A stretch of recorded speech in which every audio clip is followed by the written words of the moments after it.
Hello everyone, kia ora tātou. Just dropping in at the top as per usual to shamelessly plug my upcoming shows. Biggest is my adaptation of Jane Austen's Sense and Sensibility. It is my wheelhouse, let's be honest. And this one I'm actually directing. I'm not in it at all. I'm directing it for the first time ever as my directorial debut. It's at Circa this July. It is terrifying, to be honest, but it is also very good to get out of one's comfort zone, particularly into a world that I know so much about. Therefore, it is very exciting. I have a fantastic cast of 6 ladies, including Bronwyn Ture, as seen on Go Girls. We've got Heather O'Carroll, local Wellington stalwart. Kim Garrett, who's coming up to Wellington. I don't think she's done many shows there. We also have Lily Moore, Adriana Calabresi, and Amy Sullivan. A wondrous cast, and we just had the best time in rehearsals. So get your tickets from circa.co.nz. I'm also doing The Tempestuous in Nelson, Christchurch, and Wellington in the later half of this year, August and November. Nelson and Christchurch have already sold quite a few tickets, so I'd get on those.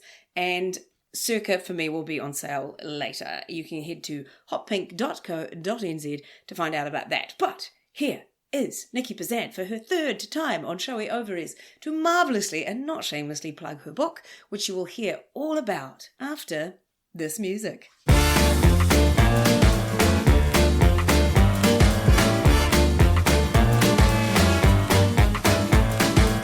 Hello everyone, kia ora koutou, haere mai, and welcome along to another random episode in Series 3 of Showy Ovaries. And thanks to all of you avid listeners, we are nearly at 23,000 downloads, which is roughly the populations of Cambridge and Hokitika combined. Or for our international listeners, almost exactly the number of gems in the crown jewels in the Tower of London. All very useful facts, which is clearly what you come to expect from Showy Ovaries. And given the media landscape, it might be the only place to provide you with some journalism going forward. My guest today is a crown jewel in the menopause world and probably has had hundreds of thousands of downloads herself in her 20-year career as a magazine editor, founder of Cuisine and Healthy Food Guide, a health, food and science journalist, and now menopause maven and in-demand public speaker on the topic of women in midlife. This is her 3rd appearance on Showy Ovaries, making her my most recidivist offender. It is the #1 best-selling author of This Changes Everything, a menopause guide, Ms. Niki Bezzant. Hello. Oh, hello. I didn't know I was a recidivist. Yes, you are. And you look, you're wearing like a vaguely prison-esque, lovely dress. That wasn't the vibe I was going for. Or like French sailor. Yeah. French sailor, yeah, there we go. Excellent. Welcome to my whare, all the way here in West Auckland, where you didn't know this suburb existed before you came here. I did not. I've lived in Auckland most of my life, but there are still bits of it that I have never been to or discovered. And I had spent very little time in West Auckland, but it was where we could afford. And as you said, it is very leafy. It's beautiful. And I think it's because the power lines are underground. Ah. Yeah, so it gives it this very expansive, sort of kind of Brisbane-esque feel. And there's so many more palm trees out here. It's quite weird. Like in West Auckland, they went, right, let's plant all the palms. Yeah, let's pretend we're in California. Exactly. So it was 2 years ago that we first talked to each other. Wow. And your book had just come out. So how has your menopause guide gone? Oh, my goodness. Well, the book is in its 6th reprint now. What? Yes. That's amazing. Which is amazing, yeah. Which congrats. sounds like I must have made thousands and thousands of dollars out of it. Sadly, no. It's the publishing industry. But that is just book publishing and how many authoring. Is that? I should know, but I don't know off the top of my head how many that is. You know, I made 23. I clock my downloads. Yeah, no, because it's not visible to me, really, right. Until I get my royalty statements, which is once every 6 months. Once every 6 months, right. Okay. Yeah, that's when I find out how many have actually sold. So, is it above expectation? It is above expectation, and it has gone extremely well, and I think the publisher's really happy. It's interestingly, it sold well in all formats. It's one of their top 10 audiobooks. Oh, right. And the ebook as well, I think, has done it very well. So those 2 formats have gone really well, and the print one, obviously, just top 10 audiobooks across all books. I think so. Yeah, Don't quote me.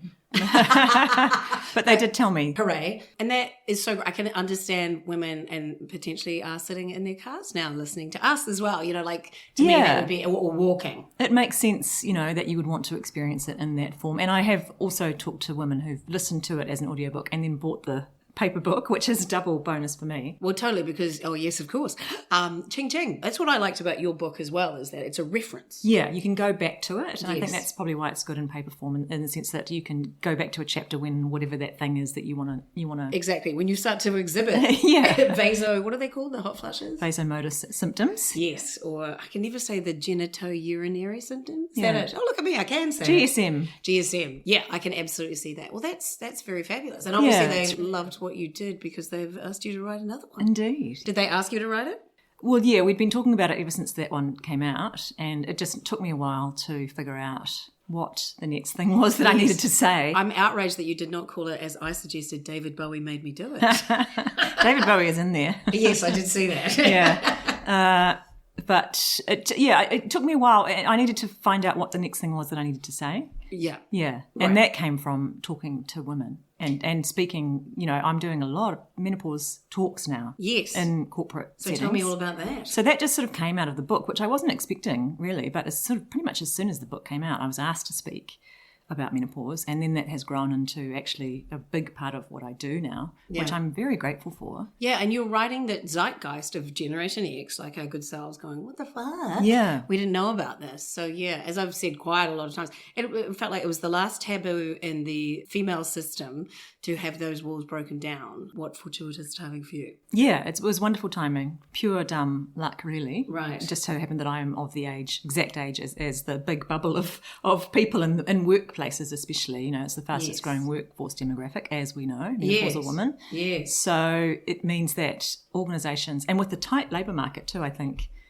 organisations are having to think about how do we retain people? Absolutely. And how do we attract people? And you've got to show that you're caring for people. Yes, which seems novel, but yet should not be. It shouldn't be. Yeah, I mean, to me, it sort of blows my mind. So it's good that this is happening. Yeah. Do you, and what's it been like? Like, have there been people that you think they're just ticking a box? I guess it's been the full range. Yeah, it has been the full range. I did 30 talks last year. Wow. Actually, just over more than 30. But That's nuts. yeah, which is amazing. And the year before that, I think it was about half of that. So it really doubled last year. It was amazing.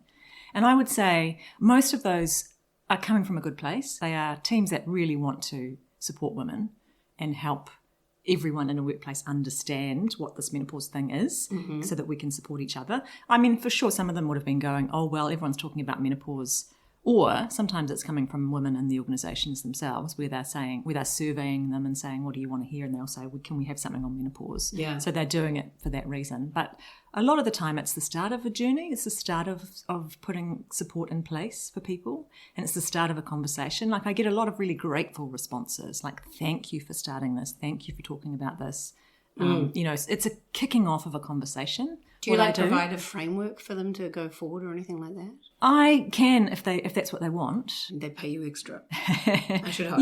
Yeah, and I'm doing follow-up talks now as well. So there's a couple of organisations where I've been in more than once, which is amazing. Great. Well, I mean, obviously, every few years there's a new generation to be interested in it. Yeah, true. And knowledge is growing too. Like I hope that the depth of knowledge that women have will be more than what it is now in a few years too. Yeah. So I'm going in basically assuming that they know nothing. Yes, which I think is valid. Pretty valid. Yeah. Like amongst my friends, a lot of them are just starting to, like a lot of my friends have just started slapping on patches, and a lot of them, didn't know anything at all. And, which was my experience as well, which is why I started writing the book, right? It's exactly the experience of generations of women before us. Yes. And been so mine poorly served. Yeah, and so I kind of always say when I'm speaking that my mission for the future is that the women coming after me won't have that same experience. Yeah. And at these talks they don't do like we did in health studies at school and just have women there? No, I prefer to have, I always encourage organisations, it depends on the setting, but I always say please include everyone in the invitation. Absolutely. All ages, all genders, because it's actually really important. Absolutely. For everyone to understand this. And what are some of the crazy questions that you've had and things? I haven't had a lot of crazy questions. Because it's a workplace setting. So most of the time, we always have tons of questions. But most of the time, like now, I can kind of predict what questions are going to get asked. A lot of questions about HRT, the intricacies of it. When can you start it? Do you have to go off it? Questions about different forms of HRT, a lot of that kind of stuff. Yeah. If there are men in the audience, there is always usually a man who says, this is an awesome thing that happens. There's always a man who says, what can men do to support women in menopause, which I think is fantastic. Yeah. Education. Yeah, educate yourself, understand what it's about. Yeah. Read my book. And be empathetic. Do you have your books to sell when you're there? I don't know. It's more trouble than it's worth for me to do that. I hear this. Yeah, I've got a friend who's an author in the UK, and it's like to have her books whenever she does a reading seems to be an absolute nightmare. Well, I have to buy them off the publisher and then sell, lug them around and sell. It's not really worth it for me. Right. It's better for me to just say, go to the bookstore. Yeah, exactly. Yeah, because I'm a total Kindle consumer, so that's what I would do. Absolutely. And what are the common misconceptions? I think there's a lot of not necessarily misconceptions, but misunderstandings around breast cancer, perimenopause. Risk. Yeah, the breast cancer thing still comes up, and I address that always because it's still in the back of people's minds that HRT is dangerous. Yeah. There is also a kind of a thing that, I have to wait till I'm feeling really terrible before I can go on it. Yeah. Potentially. Yeah. That's what, I sort of felt like that.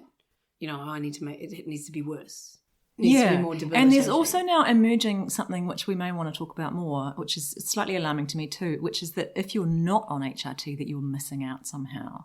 I heard yesterday from someone who said that several of her friends have gone on to HRT because they've heard their other friends raving about how amazing it is, and they feel like they should just get on it as well, really with not a lot of symptoms, just because they feel like, well, it'll be good for my skin and it'll be good for my sex life and this kind of stuff. Almost like a lifestyle drug, which I think is not ideal either. Yeah, especially if you don't have any symptoms. Like we'll talk about our own HRT journeys, but like I was on it for 2 whole weeks because it totally screwed with my epilepsy meds. Okay. And I just felt weird, like so weird. And I haven't had a seizure for 30 years. And my one is known to have an interaction with it. So since then I've gone up because I'm just sick, like I can't sit for a very long time because my hips get really sore. I've got a pain at the front of my leg. The thing that really kicked it over was I had, I thought, happily I don't, Morton's neuroma in my foot, but actually it's a bursitis, which is a much better diagnosis, but can happen because estrogen is an anti-inflammatory situation, and that's from inflammation in your feet from incorrect walking, I think, which we have all done in our lives. But yeah, and it was just that. Also, I was taking amitriptyline for the vulva pain, which was working, but suddenly I got this upper belly thing that I just hated so much that I would rather have the burning. You mean like you had weight gain here? Yeah. Right. And that whole thing about, like I was reading you saying in your new book, I've been a proud hourglass my whole life, and then suddenly I'm changing into an apple or something, which, no offense to people who are that, but when you have been something and you've made peace with that and all of the complexities that have come with that, with my epilepsy meds and stuff, to suddenly change, I was like, I hated that. So then I was like, well, maybe it's some estrogen deficiencies and stuff as well. So all of those things combined for me to take it. Yeah, so I did feel I was missing out, and and I want to try, because my friends in Wellington said she started it, and within 5 days all her hip pain was gone. But you didn't have success with your joints? Not really, no. It didn't really make a dent in my joint pain. But then I know that a lot of that is from osteoarthritis as well. So it was always a gamble. I knew that going in, that for me the joint pain probably wasn't going to be. And there's only addressed. one way to find out. That's the thing. Yeah. So we're going ahead a little bit here. So first of all, we're talking about your new book. So what is your new book? So we can plug that soundly for you. It is called The Everything Guide. And that's a very wide remit. I know. I feel a bit. The publisher did suggest that name, and I feel like that's kind of a boasty kind of a title. Well, it's like, do you have the life cycle of a dugong in there, or it's? The subtitle is Hormones, Health, and Happiness in Menopause, Midlife, and Beyond. Right. So it is kind of, I like that it's called The Everything Guide in the sense that it relates back to the first book, which is This Changes Everything. Yeah. Which, so that they go together. They do. In a nice way. Yeah. I like that symmetry of that. And it's really about embracing, it's about feeling your best for the rest of your life. Right. Because we can get bogged down in menopause and perimenopause and forget about the fact that we are going to be living the longest, probably, part of our life. And longer than any generation before. Yeah, and also but the longest part of our own life will be post-menopause, right? Yeah, well, particularly about adult life. Yeah, adult life. Yeah. So I figured I'd been with my husband for half of my adult life, which blew my mind. I feel like he came along quite late. I was saving myself. I wasn't. But, just that sort of thing. Yeah, absolutely, of our adult life. So I do think that midlife and menopause is an opportunity for us, and I always do say this because I don't want us to be bogged down in the negative stuff around menopause too much. I know that it can be a real struggle for many, and everyone has a bit of a struggle, but it's an opportunity also to just take a step back and look at our life and our health and think about how we want that next 30, 40, 50 years to be. And we can think about making some changes or getting some practices in place to help us to feel as good as we can for as long as we can. And it's specifically around diet and exercise and nutrition and self-love and sexual function and it's around all the things. And I start with talking about changing how we think and feel about our bodies, because I think that Gen X, our generation, has really grown up with a lot of toxic inputs and influence around how we think and feel about our bodies. And so I actually really think it's very important to start with that, with how we think about our bodies. And do you think you've managed to reprogram that? I do. It's a practice. It's a daily practice, I think. Like for me with this upper belly thing, I was like, I just give in, but I can't. I just hated it so much. And because I've had so much with my epilepsy meds and all that stuff, it's just so ingrained in me. And I was like reading your book talking about, it's so true. Like we would go to the gym 5 times a week, do our body attack, like that's why I've been a member of Les Mills since I was 18. That Jane Fonda thing, all of that stuff is deeply ingrained. And then in the 2000s, there was a lot of slut shaming.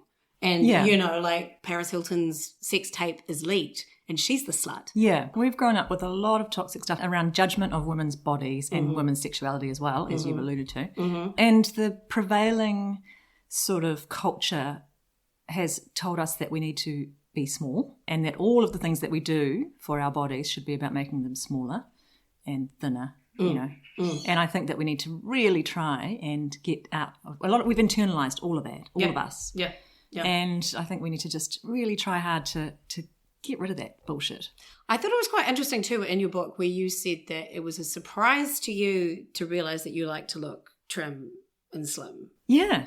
And I was like, I've known you for 2 years, but I could have told you that about you. Which is so interesting, isn't it? But it's been my body, right? I have grown up and lived in as the kind of body acceptance community would say, a straight-sized body. Yeah. Which means that I've never had a weight issue.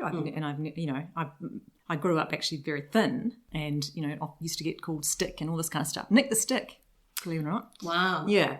Yeah. My husband's legs were referred to as pieces of knotted string. Yeah. The knot being the so knee. People do kind of bully thin people as well, but it's not it's absolutely nowhere near what we would do to people in larger bodies. Yeah. Absolutely. Yeah. So I guess that my image of myself was tied in with this idea of I am a slim person. Yeah, like because you wear form-fitting clothes that you've often made, which I'm very impressed with. So I was like, yeah, you are someone who appreciates what you've been born with, and the luck, and you obviously work at it as well. Like I don't want to, you're obviously someone. Oh, you're shaking your head. Okay, no, I do work at it. Yeah. No, you really do. I mean, your whole professional life is about healthy food guide and things like that. So, but I could, it was a surprise to me that it was a surprise to you. Well, yeah, it was. Yeah. And it was really just that I was choosing clothes or making decisions about what to wear based on, I didn't like the idea of something that would make me look larger. What did you think of the 90s? It was all baggy and stuff. I know, and I obviously did wear all that stuff. But it's just, I don't know, it didn't dawn on me until I think it was Emma John, the stylist, said, it's not your job to look small in everything that you wear. It's your job to have fun with shapes and colours. And I went, of course it is. Yeah, I'm going to buy this big jacket with the big shoulders and it's oversized and it does make me look bigger. Like Joan Collins? But that's okay. It was not an 80s style. Right. It's a big, loose, roomy blazer. Right. A fabulous blue. And it's part of a suit. I've got a blue suit now. It's amazing. Fantastic. Yeah. I can't make suits. And so now I'm just a bit more relaxed about things just having a bit more fun, I guess, with shapes, like she said, I've never shied away from colour. Yeah. I haven't either. I've always liked colour. But it's just interesting to understand how much bullshit we internalise about how we should look, and then following on from that, how we should age. Yes. So this thing about ageing becomes, you can age, but you've got to do it properly, do it right. And it's so tricky because, and I was feeling this through your new book, that we know what we should want, and we know that we should be empowered to just let it all go, but we also don't want to let it all go. Yeah, and we want to look our best. Yeah, I guess it's not about letting it all go necessarily, but it's about accepting where you are right now. Which is, to me, the same as letting it go.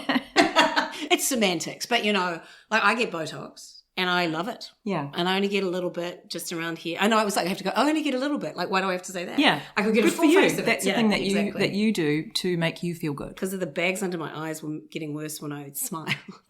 So I just get my crow's feet done. Yeah. But it's also, my practitioner calls it an actor's dose. Because, I want my face to move on stage. Of course, yeah.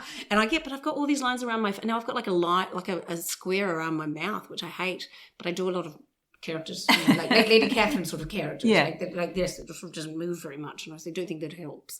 But I try to let it go, but and like every time I look in the mirror when I buy a piece of clothing, I'm like, it doesn't make me look fat. Every time, and I wish I could shake that off, but I hate that. I don't know what to say about that. Well, that's exactly it. But I know. That it's just that whole thing about knowing what you should do for your self-care and your health, but just being so conditioned through this whole life in different ways about trying to accept it. Absolutely, yeah. We have a lot of what you've just been through is an example of quite a lot of negative self-talk, right? We have a lot of that. And we often talk to ourselves about ourselves in ways that we would never dream of talking to another person. I know, and I'm like, what is that about? Like imposter syndrome, all of that. Like, why do we spend so much time telling ourselves that we don't deserve to be there, we don't belong to be there? Like I'm a lot better at that. And I'm a lot better, so many people think their opinion is fact. And just, that's why I hate condescending reviewing. And I hate a lot of things that people, like Hamilton. I was very bored in Hamilton and very irritated by the gender dynamics in Hamilton. So I'm like, well, I'm not right, but I am for me. But just that whole thing of letting that go and realizing that so many people love my shows. So if a couple of people don't, it's fine. Yeah. And I'm better at all of that. But, there's a lot of you stuff. can't control what other people think. No, but some people think that they control what other people think with their toxic words. Yeah. So when we did Showy Ovaries live from the Nelson Festival, and when I said you should have called it David Bowie Made Me Do It, so you went on HRT because you forgot David Bowie's name. Yes, the David Bowie moment. Yeah. The David Bowie incident. Which is fair, absolutely. Yeah. So, and what other symptoms were you having that made you want to? The joint pain? I was having some flushes, yeah. Ah, right. Not severe, but enough that they were, causing me pause. And you were 51?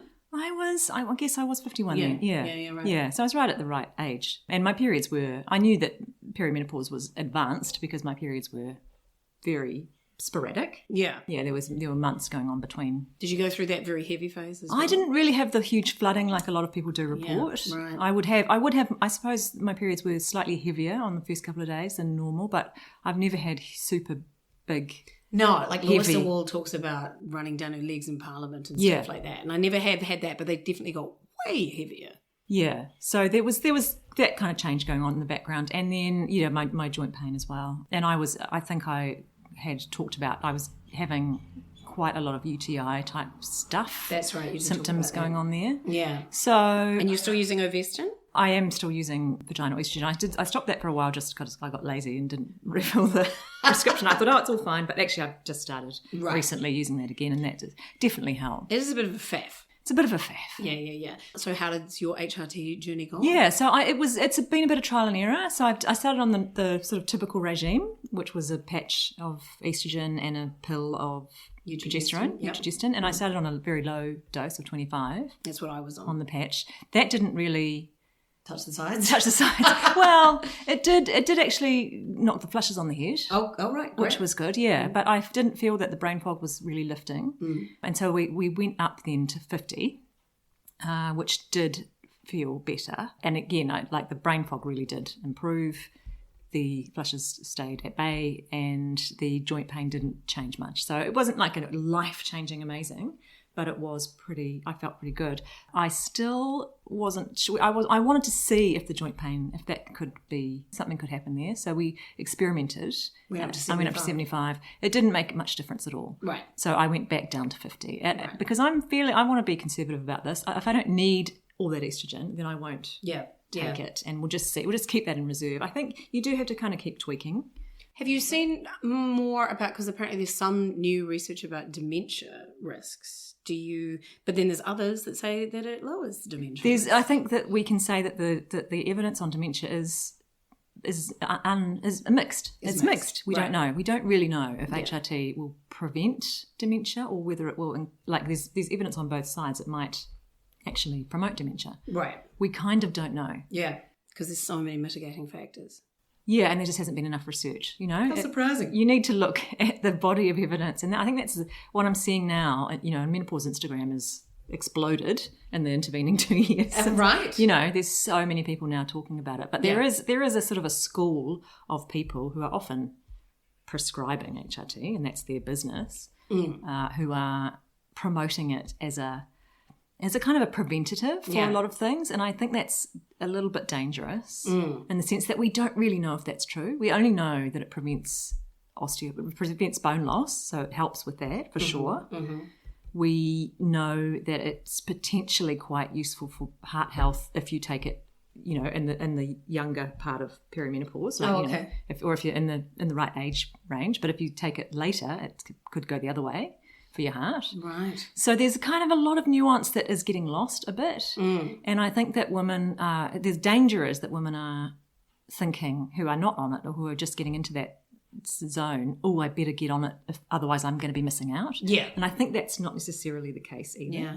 It's funny because I've talked to so many people like Peter Matthias, who was like, you'll take this from my cold dead hands. Yeah. And she's so vital and, and stuff like that. And you sort of look at someone like that and think it'll be like that for you, but, it might not. It might not. And also there's probably a lot of other reasons why she's vital too, not just the HRT. Yes. She's a sparky individual. Yeah, there are lots of things that you need to do. One thing, HRT or any one thing, is not going to be the magic solution. A Mediterranean diet. You've got to do all the things. Yeah. And I think this gets lost as well. People think, if I go on HRT, then I can just keep on not sleeping and stressing myself out and eating kind of not ideal diet and not exercising. Yeah. But I'll be okay because I'm on HRT. Yeah. Kind of doesn't work that way. Yeah. I know. I feel, I was reading through your book talking about stress and busyness and stuff like that, and I just feel I don't have that so much. Yes, I'm busy and I get stressed about ticket sales beforehand, but I just think those people that have really intense jobs, teenagers, all of that sort of stuff,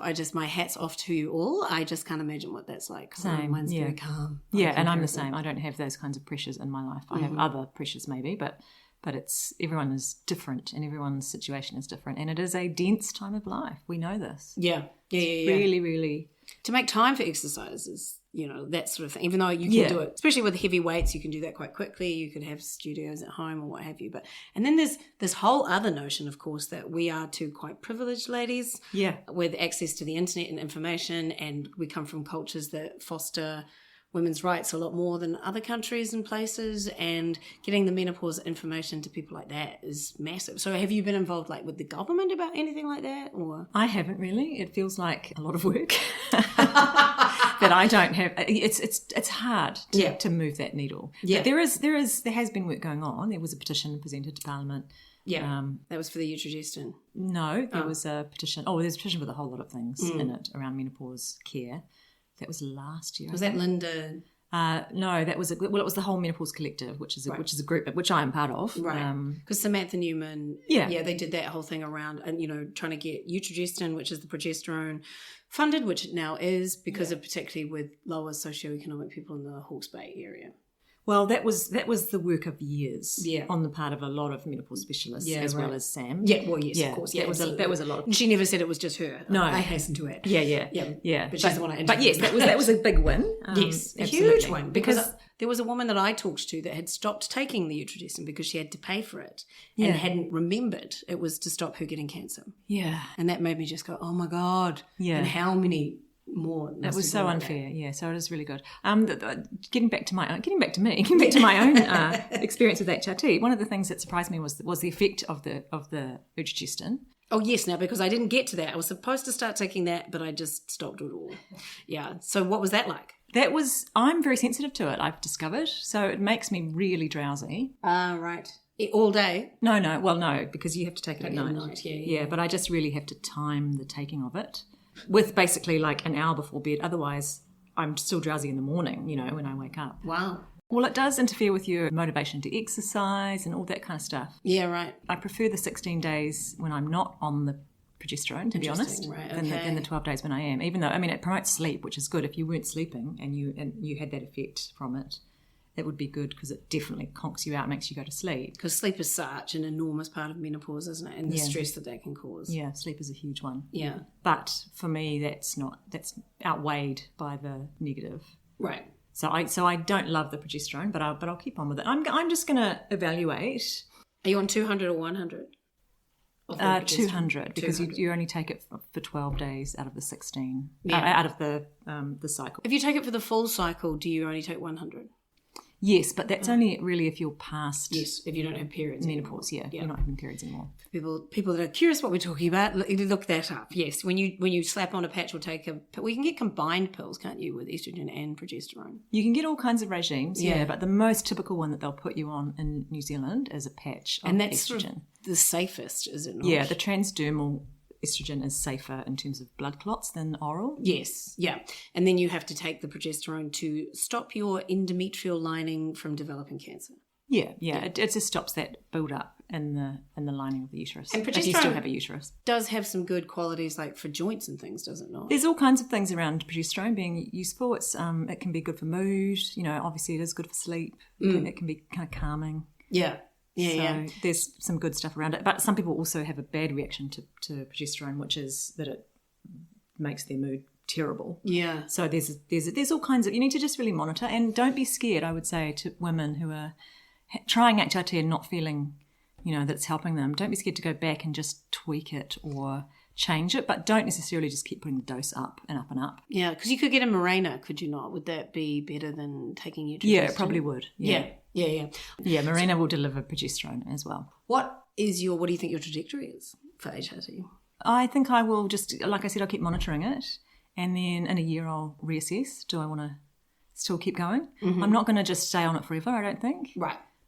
Does the brain fog go away then? I am confident when you come off it that it will. Yeah. I love that. Yes, then it will. Yeah. Right, okay. Like post-menopause, all the women that I've talked to feel great, they feel good. So there's one question I have about this. So this isn't even me who's done all my research. I'm like, is it delaying this stuff or is it just a bridge over it? It's a bridge over it. It's just kind of calming down those symptoms. You know how we talk about the hormones going on a roller coaster? So estrogen gets going up and down in crazy ways in perimenopause. Yeah. So the HRT is just sort of smoothing out the roller coaster a little bit. So the brain fog is due to the roller coaster as opposed to the lack of estrogen. Both. Right. It's the turbulence, really. Right. It's going up and down, and it's also declining at the same time. Right. Okay, that is interesting because I wasn't sure that if you came off HRT it just came thundering down. No, it's not going to make you go into menopause. It's not delaying menopause. It's just smoothing you over through the transition. That notion of a bridge. Yeah, that's a question I often get asked actually in Yes. talks as well. Yeah. Is what happens when you come off. Yes. I mean, you don't have to come off ever. Yeah. Really, there's no, and people often say, "Oh, well, my doctor's told me I have to come off it." That's not necessarily the case either. Absolutely. There's no advice that says you have to come off HRT at any age. And my mother started it in her 70s, but she has had a hysterectomy. So that feels like it's safer. It is safer to do that when later in life. Have you discovered in talking to people and stuff like that, and I don't want to bag on GPs because they have to know so much. Oh my God. But so many of them haven't upskilled in the ways of ladies and trans people. Yeah. I mean, when we last spoke, it wasn't great. There was still a lot of, I guess, a lack of knowledge and a lack of confidence in prescribing amongst GPs around menopause. It's definitely got better, I think, in the last... I mean, you'd have to have lived under a rock to have missed the publicity around menopause that's exploded. And I suspect that GPs are getting more demand from women now, and so they're probably having to upskill. And there is education going on of doctors. I think there's still doctors who are not super comfortable or knowledgeable. Yeah, and because I think you're a member of the menopause group as well. I'm not sure actually on Facebook. And there's so many women that come on there with stories of, and this is a New Zealand group, about my doctor says smallest amount, shortest time, can't take it after this, just all the stuff that's been debunked. It's outdated, a lot of that, yeah. But they've learned it once and they've gone, yep, this is what we do. And I understand them being conservative about that. Yes, because they don't want, it's not about them wanting their patients to suffer. It's about them just not knowing the new science. Yeah. Yeah. Yeah. But there was some interesting research that came out late last year from the NZIER. They did a big survey of women and they found sort of a bit depressingly that women are just as likely to be prescribed antidepressants, sleep medication or pain medication as they are to be prescribed HRT. Yeah, to me there should be a hormone lens that gets put over a woman. If a woman's coming in and she's between 45 and 55 and she's got almost anything, it should be something that comes onto the checklist. That's ruled out. Yeah. That's it. Because, is this a hormonal thing? Yeah. Yes, no. It might not be. And I think that's really important to understand too. A lot of things are not hormones. Like she might have fibromyalgia, but until you test one thing, you don't know. Yeah. Yes, and that's exactly right. Like I know too much, so I'm like constantly going, is it, what is this? Is it this? It's always menopause. I know. But probably it's not. Yeah. Things just do happen. And a lot of things happen because of aging too. Yeah, like your body starts to fall apart. So, so you were saying, and again, you can talk about this whatever you want, that I hadn't realised you were married and that you thought perimenopause played into potentially that breaking down. Well, I don't know. I wonder about it. I don't think that was the reason. How long were you married? I was with my husband for 18 years, but we were married for 12. Mm. Yeah, I guess I wonder now looking back because I was 45, 46 when I started to feel pretty unhappy. Yeah. With not just with my marriage but with my life, a lot of things in my life, because what I ended up doing was leaving my marriage and my job at the same time and kind of just blowing up my life a little bit. I know, that's why I think midlife crisis should be changed to midlife adjustment. Yeah, I did definitely do a midlife adjustment, and I wonder, I wasn't having perimenopause symptoms really, but I was not happy. And lots of things happen, in relationships to mean or to make those kinds of things happen. Absolutely. People so leave their just all the time. Wouldn't have just been one thing. Yeah. But it was definitely a time of change for me, or a time of realization that I had changed, and also so had he. We both had changed. I think. Well, you would after 18 years. A lot. Yeah. People change. Yeah. People change. Or you're not the same person at 46 as you were at 36 or 26. Absolutely not. I mean, and that's young. 26. Yeah. So young these days. It feels like to me to get married. I was 30. What was I? 42. Yeah. When I got married. Yeah. Yeah. Right. Okay. So I really don't know, but I do wonder now whether there was a little component of hormonal shift starting to happen that played into that, and it was a good thing. I mean, I don't regret either of those decisions now. I was in a stressful editor job of I was running Healthy Food Guide, and I'd done that for a long time, and it wasn't making me happy anymore. Yeah. And that's really important. Like my husband left his job as an engineering firm as a draftsman, and now he's the assistant manager of Evo Cycles. So that was a massive change, and he was miserable. Like he was so miserable, and then so much like he bounces home now. Yeah. Whereas it took him half an hour to shake off the, and particularly when he was sitting at this desk during lockdown doing it, and he was just confronted with how much he hated it. Yeah. So it's really good to make yourself happy. Yeah, it is, and I think, and it's healthier for you. It was so much healthier for me, and now, probably if I hadn't done that, both of those things, I wouldn't be doing what I'm doing now, and so helping other women. Yeah, I really feel the work I'm doing now is meaningful. It is. And it helps people. And that is my cope-upper for me is to do meaningful work that helps people. And that's not just subjective. That's it's an objective fact. I get that. Yeah, I do get a lot of really nice feedback, which makes me so happy. Because, some women, especially I just think about all the women that were locked up in mental asylums in record numbers in this age. Yeah. And the previous millennia of being ignored and, particularly using, I can never get over the fact that our reproductive systems have been used to instill shame and hold us down at the same time as peopling the planet. So, I think you're doing not God's work because I'm atheist, but absolutely. And, you've probably made an enormous difference to some women's lives who didn't understand what was happening. I hope so. I really do. Yeah. A small difference at least, or at least I've started them thinking and seeking more. Seeking more information, absolutely. And thank God we live in an era where information is a lot more accessible. Obviously, there's a lot more misinformation. Yeah, I mean, the quality of the information is variable, let's say. And the supplements. Oh, yeah. So many supplements. Oh, God.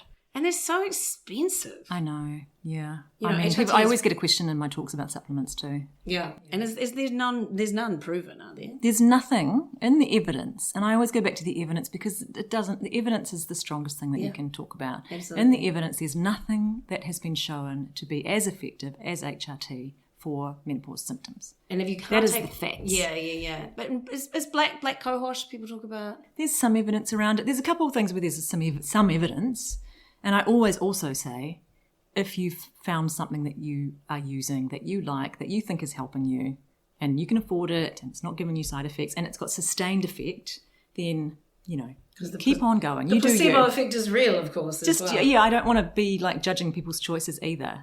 I judge the people that make a bottle of pills and sell them for $100. Absolutely. I judge the people that are selling and marketing you shit that you don't need. Yeah, like there was an with no ad. evidence behind it. There was an ad on television just before. It was just like the most ridiculous. Oh, do you feel fat and gross? Are you bloated? Take this bloat ease. You know, Yeah. It was like, oh my God. Yeah, it frustrates me. It really frustrates me. Yeah, and the other thing that's frustrating, but worth knowing, and I remind people about this all the time about supplements, is that they have barely regulated. Yeah. And they tried to, has that been kiboshed? That act, the Natural Health Products, or whatever it is called, the Yeah. Therapeutic Products Bill, Yeah. which took years to develop and what had been passed by the last government and was due to go into effect next year, that's now been killed. By New Zealand First. Yes. So we're back where we started from in terms of supplements, which is frustrating, which means that supplement makers can say pretty much whatever they want, but they have to couch it. They're not allowed to make health claims, so they have to couch it in this language, which you see all the time, may support immunity, may support or supports hormone health, or this kind of bullshit language which means nothing. But Yeah. what you take from that is, oh, it's going to help my hormones. Yeah. Which is... And it's just playing into desperate women's hands. That's the thing that bothers me about it. You know, it's like Yeah. it's preying on the vulnerable. It is really. Yeah. And they don't have to, no one is checking that what they say is in there is in there. Yeah. And no one is checking that what they say it does. It's a no man's land. And as someone who potentially can't take HRT, you can see that people are looking. Absolutely. Yeah. And there should be more alternative treatments. And there is something around that maybe there hasn't been the research into it because it's not as profitable. I reject that. Okay, good. Absolutely. Like, look. Well, because look how much they cost. Yeah. Okay. So there was one that I've started a Substack newsletter now, which I encourage people to go and subscribe course. to. Yes, and I please. did one about there's a product that's marketed, which I'm not going to say the name of, but you will know it because it would have been an ad in your Instagram for sure. And it's a probiotic.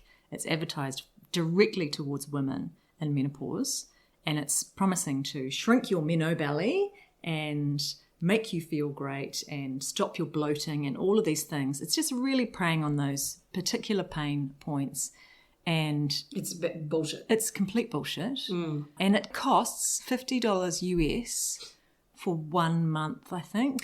Yeah. So that's $100 a month. So a company and they claim to have helped 3 million women or something.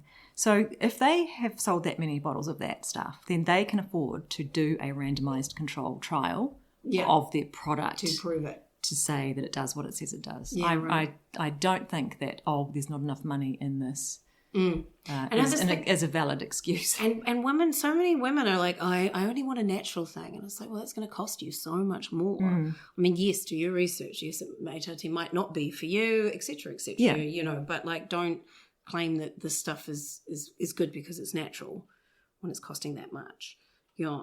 One thing I wondered, and again, you might not want to, but in your book, you allude to the fact you've had a bit of a sexual awakening of late. And I just wondered if that played into, that sounds bad. I was going to say leaving your husband, but because it was interesting to me that as someone who, I think I just had a very dedicated partner when I was 21 who was like very concentrated on me orgasming, which was very fabulous, and learning about it and learning about my body. And then ever since then, I've had a pretty bottom line as it comes to it around that. Yeah. And I've never like faked or not worked at it or anything like that because I don't want to reward bad behavior is how I feel about it. And I know that you're very proud, rightly, of getting a clitoris on the cover of The Listener and talking about all that sort of stuff. So One of my best things that I ever did, I reckon, professionally. yeah, and like the clitoris is like enormous. The fact that it's that erectile tissue and it's enormous. And yeah, look it up, people. Absolutely, where your clitoris goes and what it does. Well, there's a whole chapter in the book about this. Yes. Yeah. I mean, I guess what I would say is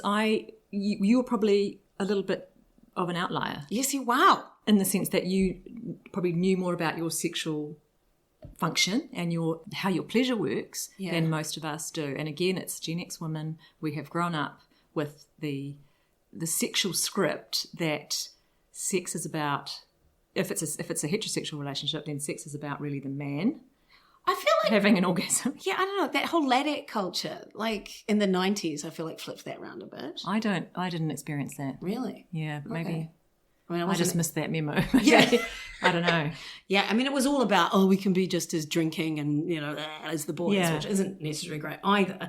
But I sort of remember, that taking pride in sexual freedom and having sex like a man. And I've been rewatching Sex and the City lately, which I love. I love that show so much. So do I. I like the but new one too. even that, even though there are empowered women in there having sex like a man, which means having sex with multiple partners, as much as you want, but they're still very much focused on the male pleasure. Yeah, right. And sex equals penis and vagina, and that sex finishes when the man comes. Right. And that's a sexual script that we have just been conditioned to believe, but it's completely not true. And as we get older, it's much harder for that to be the thing that gives women pleasure. Yeah, I mean, we sort of... So we're a bit like that, but I mean, I've had quite a lot of orgasms till we get to that. Yeah, so that's fine, whatever works for you. So do you think the one thing, because you felt like you had a bit of an awakening, but there's nothing like new partners to bring novelty to sex and things as well? That's true. And I guess that I have a partner now who's a bit like you. He's much more adventurous and open.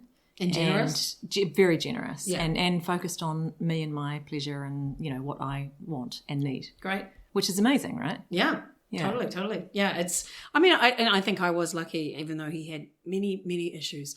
And it was like, a couple of times I was just like, looked at his genitals and was like, what's this? And what's that? And what's this? And all this sort of stuff. Educate me. Absolutely. Which I guess is unusual.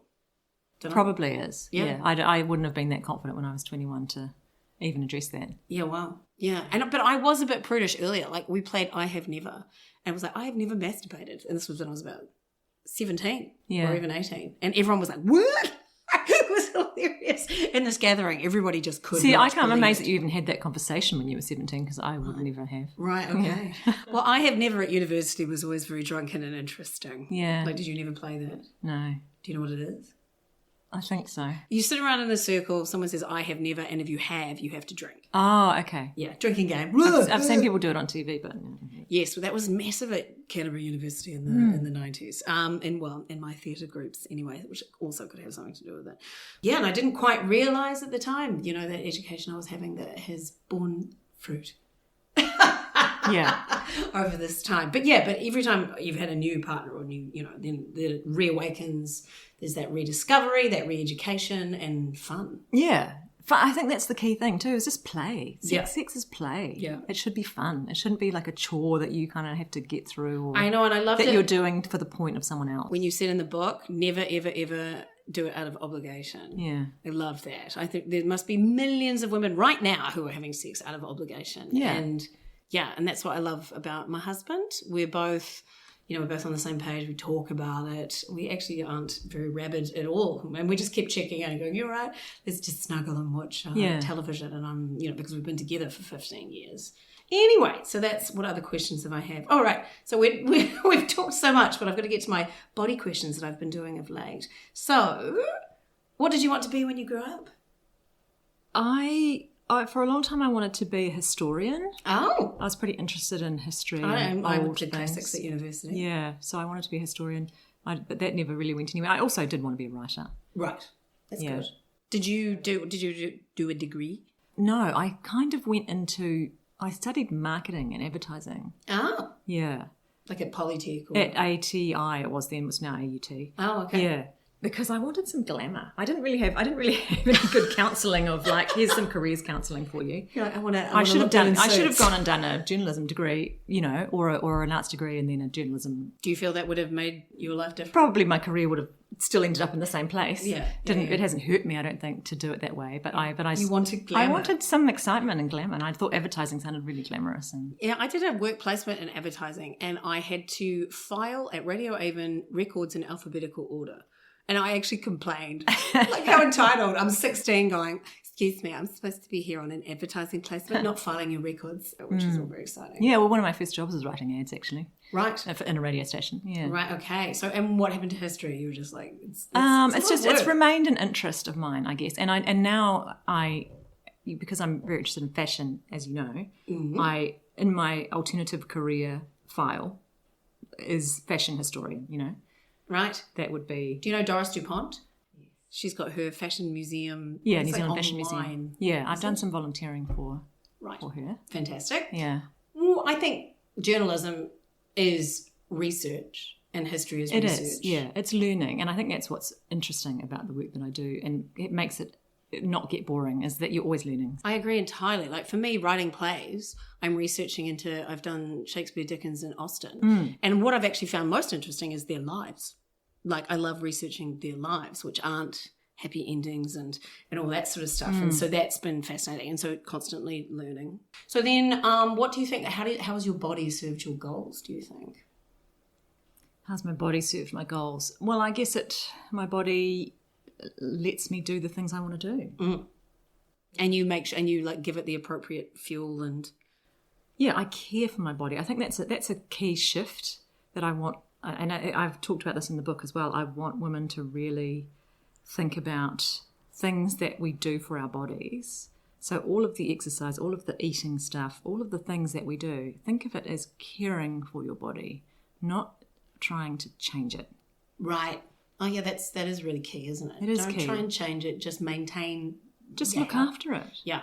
Just look after it put some oil now, in the car today. Yeah. And give it what it needs today.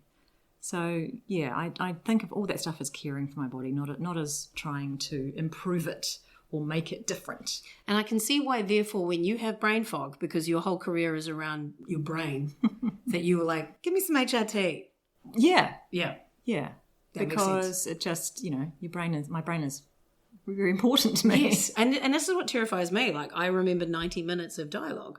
So the fact that I might not be able to do that. Yeah. Even though brain fog isn't necessarily about that. Is that right? And there's no real solid evidence that HRT helps with brain fog, I will say. Yeah. Right. So it's always a lot of women do report that, and it's definitely has helped me too, but it might be for other reasons. It might be because it's improved sleep, it's helped with fatigue, all those other things can have knock-on effects. Play into it. Yeah. Yeah. Or it might be that it is helping with the brain. Yeah. We don't really know. Yeah, because I can learn a poem quite quickly. For example, like I'm doing WOMAD tomorrow. I'm going to WOMAD and I've learnt 2 poems for it in the last few days. Yeah.